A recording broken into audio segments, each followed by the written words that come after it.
నమస్కారం గురుగారు. శుభమస్తు తల్లి. ధన్యవాదాలు గురుగారు. ఈ మధ్యకాలంలో ప్రతి ఒక్కరు కూడా ప్రయాణించేటప్పుడు బస్సులో కావచ్చు, కారులో కావచ్చు, ఎప్పుడైనా సరే ఫోన్ తీసుకుని బీజాక్షరాలు చదవడము, అది కూడా ఏంటి చెప్పులు పాదరక్షలు ధరించి చదవడం చేస్తూ ఉన్నారు. అది ఎంతవరకు కరెక్ట్ అంటారు గురుగారు? ఉపయోగపడుతుంది వాళ్ళకి?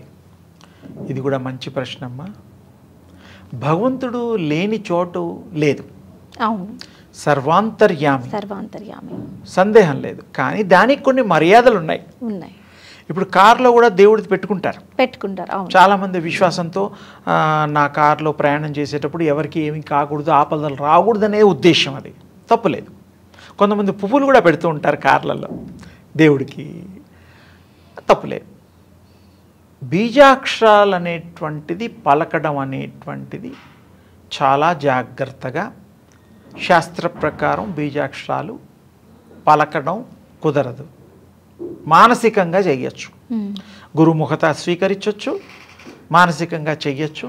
ఇలా రికార్డులు పెట్టుకొని ఇలా వినడం అనేటువంటిది ఎప్పుడూ కూడా లేదు.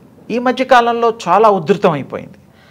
పోనీ కొంతవరకు వాళ్ళని క్షమించడానికి ఎందుకు వీలంటే, ఏదో ఆ టైంలోనన్నా దేవుడు నామాన్ని, స్తోత్రాన్ని వినొచ్చు. బీజాక్షరాలు కాదు, స్తోత్రం ఉంటుంది కదా, హనుమాన్ చాలీసా, తర్వాత కృష్ణనామం, కృష్ణ జపం, అవి కొన్ని రామజపం, ఇవన్నీ ఏదో కొన్ని అలవాటైపోయింది, భజనలు చేస్తూ ఉంటారు. అవి కొన్నిటికి మనకి పర్మిషన్స్ ఉన్నాయి. బీజాక్షరాలతో, బీజము అంటే మహాశక్తి దాగి ఉండేటువంటి అక్షరము, నాశనము కానిటి ఆ బీజాక్షరము. ఆ సీడ్లో మహావృక్షం దాగి ఉన్నట్టుగా, ఒక చిన్నది ఏదన్నా ఊళ్ళల్లో మీరు ఒక చెట్టు రావడానికి ముందర ఒక బీజం వేస్తాం, అప్పుడు అది మహావృక్షం అవుతుంది, ఫలాలు ఇస్తుంది, నీడనిస్తుంది. ఆ బీజం రూపంలో ఉన్నప్పుడు అంత పెద్ద రూపం కనిపించదు, సత్యమే. అలాగే మన మంత్రాక్షరాలు బీజాలతో పలికేటప్పుడు అది విశ్వాంతరాలతో కనెక్ట్ అవ్వడానికి శక్తి కలిగిన బీజాక్షరం. అది రాముడిది కానీ, ఆంజనేయ స్వామిది కానీ, ఒక దేవుడికి ఒక బీజాక్షరాలు ఉన్నాయి. అందుకని వాటిని జాగ్రత్తగా మీరు పలకాలి, జాగ్రత్తగా దాన్ని సేవ చేసుకోవాలి, నియమాలు పాటించాలి. పాటించినప్పుడు ఫలితం తొందరగా వస్తుంది. ఎందుకంటే మీరు శుద్ధంగా చేస్తున్నారు, పవిత్రంగా ఆరాధిస్తున్నారు. అవన్నీ కూడాను పరిచర్యలు చేయడం కానీ, అది కానీ పాటించడం ముఖ్యం. ఇంకొకటి, చాలామంది చెప్పులు, పాదరక్షలు, బూట్లు ఇలాంటివి ఏవైనా కూడా ఇప్పుడు, ఒకప్పుడు చెప్పులు వేసేసి ఇలాంటి పనులు చేసేవారు కాదు. గుళ్ళోకి కూడా వెళ్ళినా బయట పాదరక్షలు వదలడం ఇప్పుడు కొంచెం ఉంది. అది ఇంకా నయం, గుళ్ళలోకి వెళ్ళడం లేదు, సంతోషం. సాక్స్ కూడా వేయకూడదమ్మా, సాక్స్ కూడా వేసుకోకూడదు. ఎందుకంటే అది కూడా మరి అటాచ్ అయ్యి ఉన్నది, ధూళి కూడా ఉంటుంది, శుభ్రత ఉండదు. అన్నీ తీసి కాలు చేతులు కడుక్కొని వెళ్ళండి, ఎవరు వద్దన్నారు? ఎవరు ఆంక్షలు లేవు కదా. చక్కగా భగవంతుడి దగ్గరికి పవిత్రంగా వెళ్దాం. కానీ మనం చెప్పులు వేసుకొని నామం చెయ్యరాదు. చెప్పులు వదిలేసేయండి, పక్కన చేయండి, తప్పులేదు. ఎందుకంటే ఆ చెప్పుల వల్ల ఇంకో ఇబ్బంది కూడా ఉంది. అది తోలుతో చేసినటువంటి చెప్పులు. అవును, ఇప్పుడు రబ్బరీ కూడా వస్తున్నాయి, ప్లాస్టిక్ అలాంటివి. ఇది వేరు, అది వేరు. అందుకని అందులో కొన్ని మరి అందరూ బెల్టులు కూడా వాడుతున్నారు, తోలుకు సంబంధించినటువంటి. అంటే ఇప్పుడు అవైలబిలిటీ ఉన్నాయి కాబట్టి వాడుతున్నారు.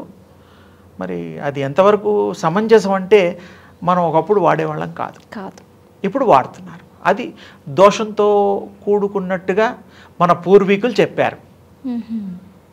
మనం ఇప్పుడు వాడుతున్నాం, ఏవి పట్టించుకోవడం లేదు. ఇంకో ఇంట్లో ఆహార వ్యవహారాల్లో భోజనం చేసేటప్పుడు కూడా బాసం పెట్టుకొని చక్కగా పద్మాసనంలో చక్కగా కూర్చొని చేస్తే అప్పుడు మెదడుకు మంచిది, హార్ట్కు మంచిది, రక్త ప్రసరణ పైకి వస్తుంది. ఈ పాదాలకి తక్కువ ఇదవుతుంది. తర్వాత మూలాధార చక్రం కూడా బాగా యాక్టివేట్ అవుతుంది. అన్ని విధాలుగా మీరు కూర్చునే పద్ధతుల్లో ఉపయోగాలు ఉన్నాయి, మనం గ్రహించాలి. అందుకని మనం టేబుల్, సరే ఇప్పుడు డైనింగ్ టేబుల్ కల్చర్ వచ్చింది, అదన్నా కనీసం మరి చెప్పులు లేకుండా తింటే బాగుంటుంది. చెప్పులు వేసుకొని తినేస్తూ ఉంటాం. అవును. స్కూల్కి వెళ్ళే పిల్లలు కూడా బూట్లు సాక్స్ అన్నీ వేసుకొని అమ్మ వాడి వెనకాల ప్లేటు పట్టుకు పరిగెట్టాలి తినడానికి, ఓ ముద్ద తింటాడేమో అని. ఇప్పుడు మారిన కల్చర్ని నేను వాళ్ళని ఆక్షేపించడం లేదు, కానీ మన పూర్వపు పద్ధతుల్లో అలా చేసేవారు అలా చేస్తే మంచిది. తర్వాత వేసుకోండి, చెప్పులు వేసుకోండి, మీ ఇష్టం, వద్దనలేదు. కానీ ఆహారానికి అన్నపూర్ణాదేవి గౌరవిద్దాం, మంచినీళ్ళు గంగా భవాని గౌరవిద్దాం. అందుకని కనీసం మీరు చెప్పులు లేకుండా, బూట్లు అలాంటివి లేకుండా డైనింగ్ టేబుల్ మీద కూర్చొని తింటే వాళ్ళు అన్నపూర్ణాదేవి సంతోషించి మంచి ఆరోగ్యాన్ని ప్రసాదిస్తుందని మన పూర్వీకుల నమ్మకం. అన్నం తినేటప్పుడు కూడా ఆర్ఘ్యం ఇవ్వడం, తర్వాత ఆచమనం, ఇవన్నీ ఉన్నాయి మన పద్ధతుల్లో. ఇప్పుడు ఏవి లేకపోయినా కనీసం శుచన్న పాటిద్దాం కొంతవరకు. మొత్తం పాటిస్తే చాలా బ్రహ్మాండం అనుకో. ఇవి ఆహారం విషయంలో కూడా మనం పాటిద్దాం, బీజాక్షరాల్లో పాటిద్దాం. పాటలు వినడంలో కూడా మనం ఏవి పడితే దేవుడు పాటలు వింటే కూడా మీరు అవి ధారణ చేయకపోతే చెప్పులు బూట్లు ఇంకా మంచిదే. అది మన పూర్వీకులు చెప్పారనేటువంటిది గుర్తు చేస్తూ మీకు చెప్తాను జరుగుతుంది. ఆచరణ చేసి చూడండి, మంచి జరుగుతుంది. అంతవరకు ఎన్ని విధాల మంచి జరుగుతుందో అది వారి వారి అనుభవాలతో కూడినటువంటిది. అవును, ఖచ్చితంగా అది. సో అలా చేయించి అలా ప్రజలు ఉపయోగించుకుని విషయాల్ని గ్రహించాలని కోరుతూ ఆశీర్వదిస్తున్నాను. చాలా విలువైన సమాచారం తెలియజేశారు. ధన్యవాదాలు.